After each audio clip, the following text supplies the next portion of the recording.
Okay, I'm just going to finish going. I'm just going to record it, post it, so if you guys have to leave, you can come back.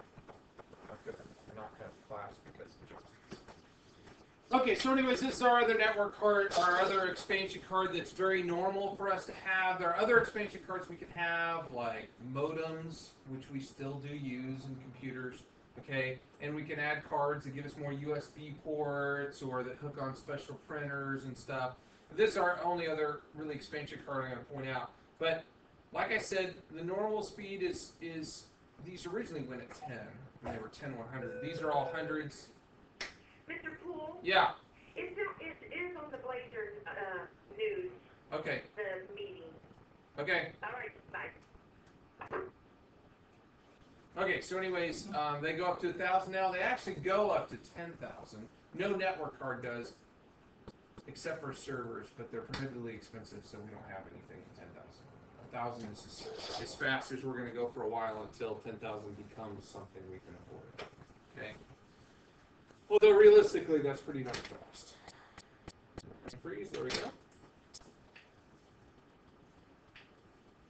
Okay, last thing is the power supply. What the power supply does in our computer is it takes the 115 volts from the wall that's AC current or alternating current. We'll talk about that later. It takes that voltage from the wall and turns it into all the voltages that our computers need, which is 3.3 volts or 5 volts or 15 volts, depending on which one of these plugs, and we'll learn about that more in section 3.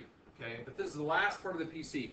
Now, this is the one thing that's plugged into the outside, so it's the one thing that's the most prone to go bad in our computer, because if there's an electrical surge, if there's a lightning strike or something, usually this burns out, and you can buy these anywhere between $15 all the way up to a really, really nice one might be $100, but a $15 power supply usually works for most computers. Okay, so if it goes out, it's a pretty easy replacement. We'll just unplug all these plugs, and there's just 4 screws that unscrew from the computer. You pull it out, you put a new one in, and we'll learn how to test them and do all that stuff as well in the next chapter. So that's the power supply. So we've gone over all the parts. Let's see, we went over motherboard, connects everything together, CPUs, the brains. The memory is where the CPU does most of its thinking. It's the primary storage for the CPU. Then we've got the video card, which processes our graphics and where our monitor plugs into. Our hard drive, where our software is stored and all of our information is stored. Optical drive gives us movable storage. Our network interface card and our video card are both add-on cards or expansion cards, and then our power supply. Next thing we're going to go over is software and the kind of software that we have inside our PC. The first kind of software, and we're going to play with this today, is called BIOS, which you guys see every single day when you turn on a computer. BIOS stands for the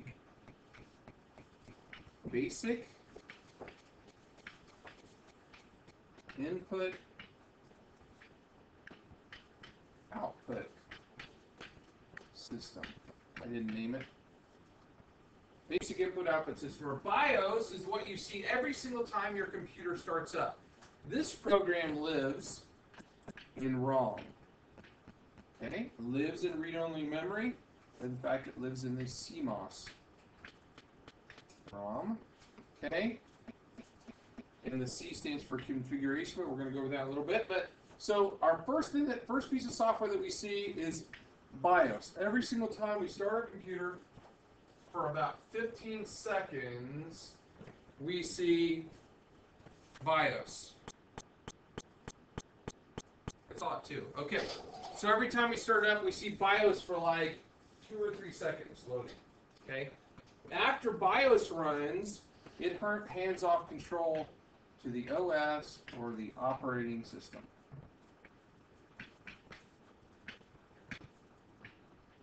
What operating system are on the... What in the world? What operating system are on our laptops? XP. Windows XP, okay? So there are lots of operating systems out there, and one of the manufacturers is Microsoft. Okay? Microsoft made a whole bunch of different operating systems. Okay, the first one that I used was DOS, or the disk operating system.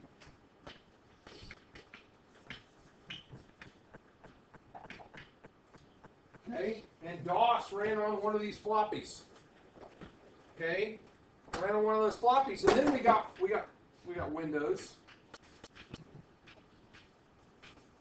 3.1, and I don't know what happened to Windows 1, Windows 2, or Windows 3. The first version of Windows that was in production was Windows 3.1, and we got the magical, mystical mouse. So exciting. Really, can you imagine using a computer without a mouse? Prior to Windows 3.1, my first, all the way through college, we didn't get Windows 3.1 until I was programming for NCR. So I guess my first 7 years using computers, no mouse. No such thing. You use the arrow keys to get around everything. It was horrific. Can you imagine writing your paper and having to arrow around everything? Really, there was no cut and paste. Okay, there was no highlight. You had to go arrow to it, you had to delete, you had to retype. It did have a spelling checker of sorts. It didn't get all the words, but it got some of the words. Okay, so Windows 3.1 gave us the mouse, but it could only do one thing at a time. No multitasking. So if you had Word open, that was it. You couldn't look at Windows Explorer. You couldn't have the internet in Word. No. Only one program could be open at a time. You had to close it. And then we got Windows. I'm going to stop writing Windows now. Windows 95, then we got 98, then we got 98 Second Edition, and then got Windows Millennium Edition, and then on a whole nother thread, there was Windows NT, which stood for Windows Next Technology. And then we got Windows 2000, and then we got Windows XP. These were different kind of threads or kernels. And then off, we started Vista, which was opposite, not the same kernel as that. And then Windows 7 now is out, because this migrated down here and developed into really the worst operating system they ever made, which was ME in my opinion. And then NT developed into XP, and then Vista became something totally new, which is why you can't upgrade. You couldn't upgrade from here to here, and you can't upgrade from here to there, because they're totally different. They may look the same, they may look similar, but they're totally different. Okay, which is why if your printer works with Windows XP and you redo your system with Windows 7 on it, your printer may not work, because they're totally different. And there are other Windows ones. There's also Windows 2000 Server, and then we have 2003 Server, and we have 2008 Server, and these were built on Windows NT, and this one's built on Windows 7. So Microsoft has a whole bunch of different operating systems, and then Macintosh has ones, and they're all called Mac OS X and some number after it. Okay, they just number theirs. I think they're on 11. They also call numbers and animals apparently in Mac. Okay, and then there's one other thread kind of called Linux, which is open source and free. It means you can download it. And a guy named Linus Torvalds turned Unix into Linux. So the LI stands for Linus is Unix and Linux. We have those here. We have all of our web-based servers use a version of Linux called Ubuntu. And like I said, that's free, and you can download it, install it on your computer if you wanted to, and it does a lot of nice stuff. The downside of it is that you can't go out and buy programs for it really, but you can download them, and they're all open source. So, which means again free. So when our computer starts, it loads what? The downside is if you wanted to go play a really cool video game that just came out, it's made for Windows or it's made for Mac, and almost none of them are made for Linux. So Linux has some nice educational software. It has some cool stuff. And if you were using it for business, it'd be great because it has its own free version of Office. and it does the internet just fine, it does mail just fine, but if you're a gamer, that would be the downside. Well, like you were like, I don't remember what you said, but then you went to the downside and it was like, but then again, it's free. And that's the only, yeah, okay, didn't finish my sentence. So the downside is if you wanted some production software that Microsoft or somebody made, you wouldn't be able to run it on there. Now, I say that with a little bit of caveat because they made a program called Wine, which lets you run Windows programs on Linux. I don't know if it runs them all and how well it would run. But they're trying to get around that so that you don't have to pay Microsoft $300 to get to this version. And it, you know, Linux is great. I mean, one disk installs and we'll do it later on this year. The computers could do it now when we're in the next chapter, but we'll install Windows and we'll install Linux, and you'll see how much faster. I mean, we'll be done in 10 minutes, and it'll have all the programs on it and everything. And you'll spend an hour on Windows, and when you're done, you have Windows. You have nothing else. I mean, you pay an awful lot of money for a Microsoft operating system that gives you virtually nothing. You know, you get Notepad, and you get Paint, and you get Solitaire, right? With Windows, you don't get a lot. You get Internet Explorer. Well, with Ubuntu, which is free, you get your whole Office suite. You get everything that Windows comes with. Way better graphics programs. I mean, it has a lot more to it. So if you were to build your own PC and want to do it really cheap, that'd be one way to go. Anyway, so software. We got BIOS that loads, and we got our operating system, and then we have any programs that we want to open up that we run independently once the computer's going. Okay. So we're going to talk a little bit about the boot process and some terms that you guys need to understand when a computer boots. Okay. And they're not. Well, they're kind of anymore. So when the computer first starts, it loads BIOS. Okay. It's a program that loads. Program that loads, and the first thing it does is it does the post or the power on self-test. Okay?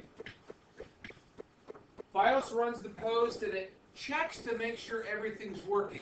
And that's when you will hear a lot of beeps if something isn't working. Okay? So if I forgot to put memory in my computer and I turn it on, the first thing I'm going to hear is a whole bunch of beeps. So I'm gonna grab one and take out the memory and show you what I mean. Okay, this is a perfectly good working PC that just came out of Mr. Birdsall's room. Isn't it like one long one, like 2 seconds? It is different for every single motherboard. So some computers, if you have the memory out, will beep forever. When I say forever, I mean for as long as the computer is plugged in. Some will just give you a couple error beeps. That is one long power cord. That may be the longest power cord ever seen. Okay. So we'll see what this one does when we stir up this one.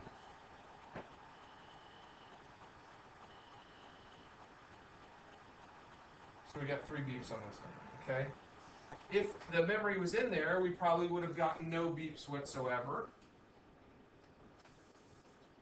We'll stick one stick in and we'll see what it does when we got an actual stick of RAM in there. But what it's doing when it first comes on is running that power on self-test to make sure that the motherboard, the CPU, and the processor are all in there. Because those are the only 3 things that it needs to run. It needs the motherboard, it needs the CPU, and it needs the processor. And we got no beeps. Okay? No beeps at all, which is normal. That's just the start. Just can't off the parts. I mean, so it BIOS runs, starts the power on self-test, and then the CNC wants this. I didn't have that locked apparently.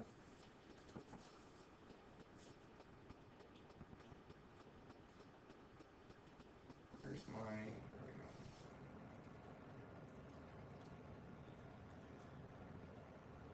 That is locked. Why did you just do that? Okay, there we go.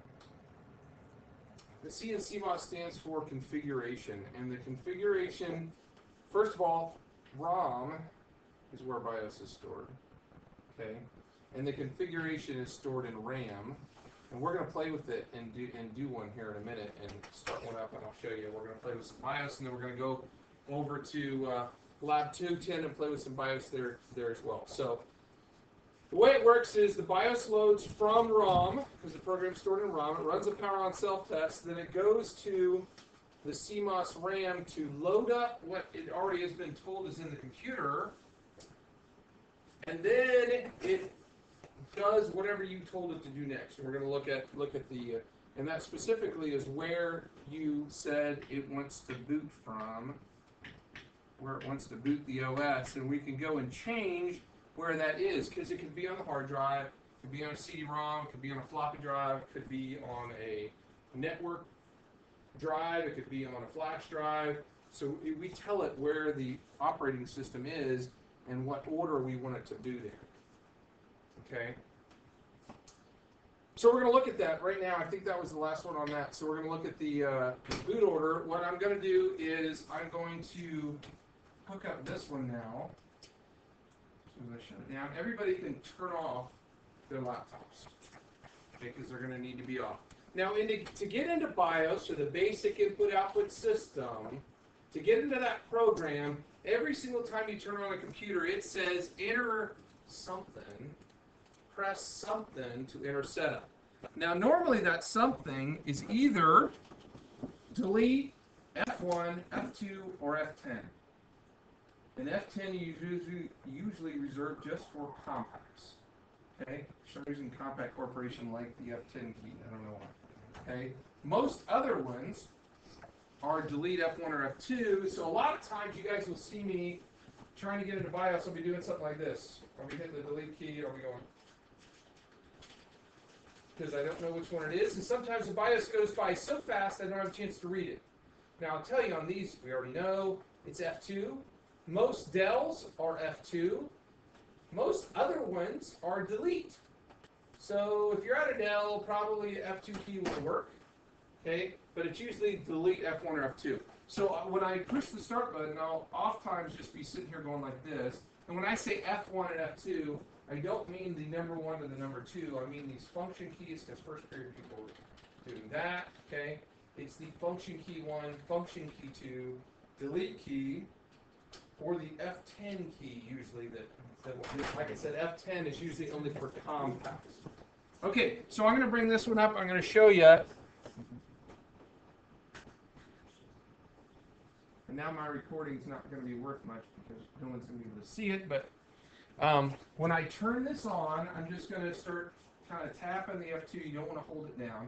I don't want you guys to do it yet, but I'm just going to kind of tap the F2. And if I watch the screen, which I don't think it brings up here fast enough, it said F2 to enter setup.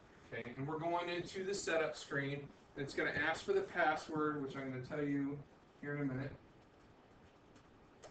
Some of them have passwords and some of them don't. Now, this is a BIOS screen. There's no such thing as the BIOS screen. Okay? In this case, a company named Phoenix wrote this BIOS. Dell has BIOS, there's a Ward BIOS, and even Dells are different between one Dell computer and another.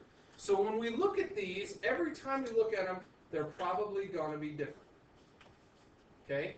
So you have to know the basic things you're looking for, and then you kind of have to look for them. Okay? Now, this first screen is the information screen that the next one we look at is not going to have. It tells us a little bit about it, and as I look at these screens, if it's blue, I can't change it on this particular one. And if it's black, I can.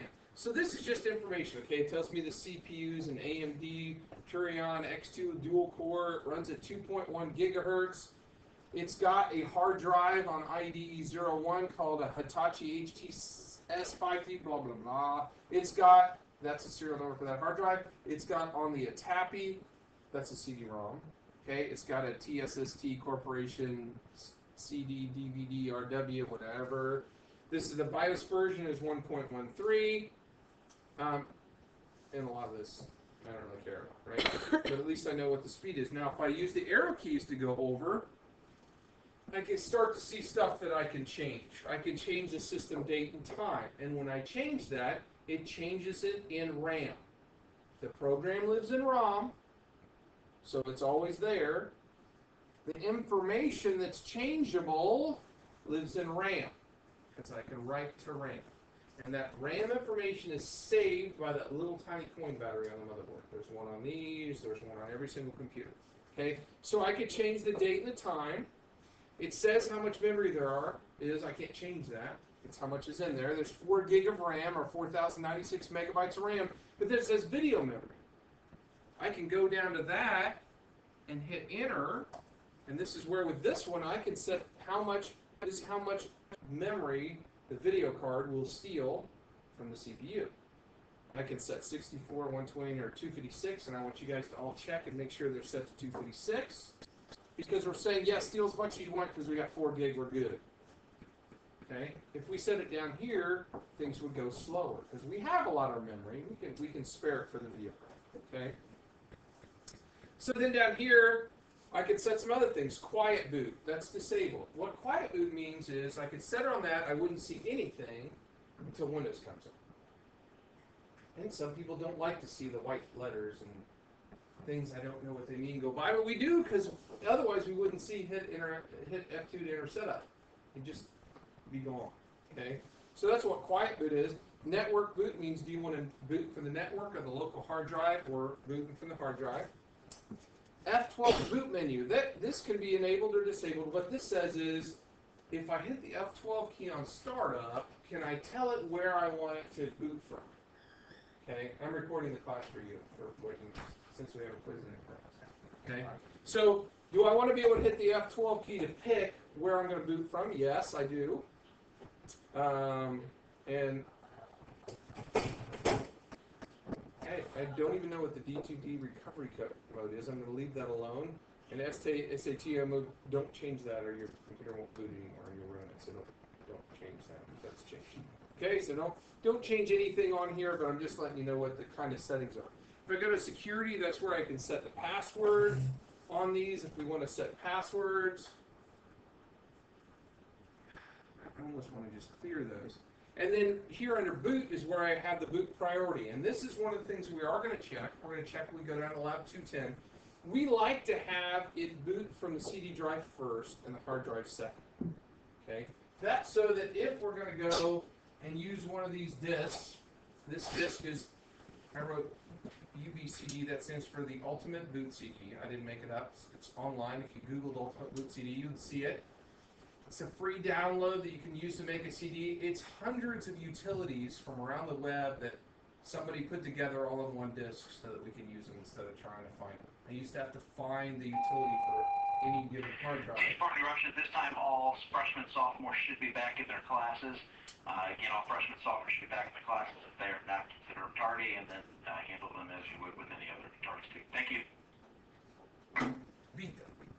Okay, so we'll use the Ultimate Boot CD a lot, so we want it to boot from the CD first, and then the hard drive, and then the rest of these really don't matter, unless we're going to use them, which we're not, but it's set up, if it doesn't find something at those two, then try the network, then try a USB hard drive, then try a USB floppy drive, then try a USB flash drive, and then try a USB CD-ROM. And I can change those orders, and if I look down here at the bottom, it says, how do I change those?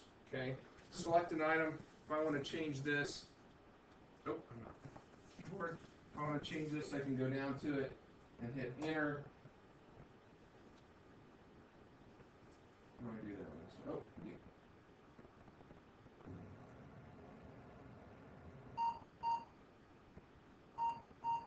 How do I change the value? I just did that. Oh, F5, F6. I'm not reading this thing right. So if I use the F5 and F6 key, I can use to move it up and down. I'm sorry, I was reading the wrong thing. So I can use the F5 and F6 keys to move the order on this. And then when I'm all done, I have to either exit saving or exit discarding. So if I messed around with it, I didn't want to save it, I just say exit discarding changes and it wouldn't save anything. Or I can say exit saving changes and it does. Now we're all going to play with this for a minute.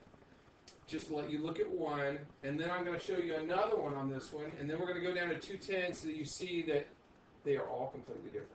I'd like to say, hey, here's what BIOS looks like, but I can't. So when you guys go out to classrooms to check hard drives and you need to change the boot order, I can't tell you what it's going to look like because you're going to go to that computer, and you're going to go to BIOS, you're going to go, you have to look at it for a minute. You're going to find where it says boot somewhere, and that menu may be across the top. This one, the menu's down the side. You have to find it. A little bit of a scavenger hunt in BIOS. I was just another hard time hard drives. Like this one, how would I know? Well, okay, what else could it be? I don't know. Couldn't. I mean, that's what I'm saying. I can't tell you because different ones will show it different ways. But by process of elimination, well, if it's not a USB device, the only three things I got left is a CD drive, an IDE 0, and a network. Okay, and you will know what that means. IDE 0 is the spot one plug-in hardware. Okay, so it's either on IDE 0 or SATA 0.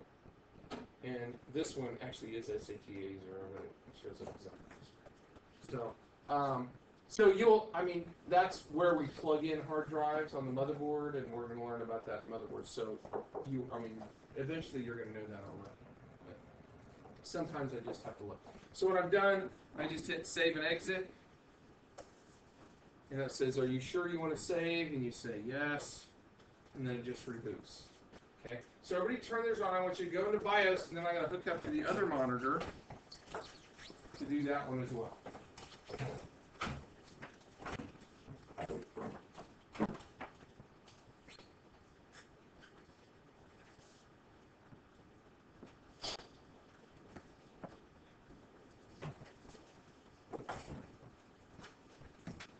What was the password? Oh, hold on a second.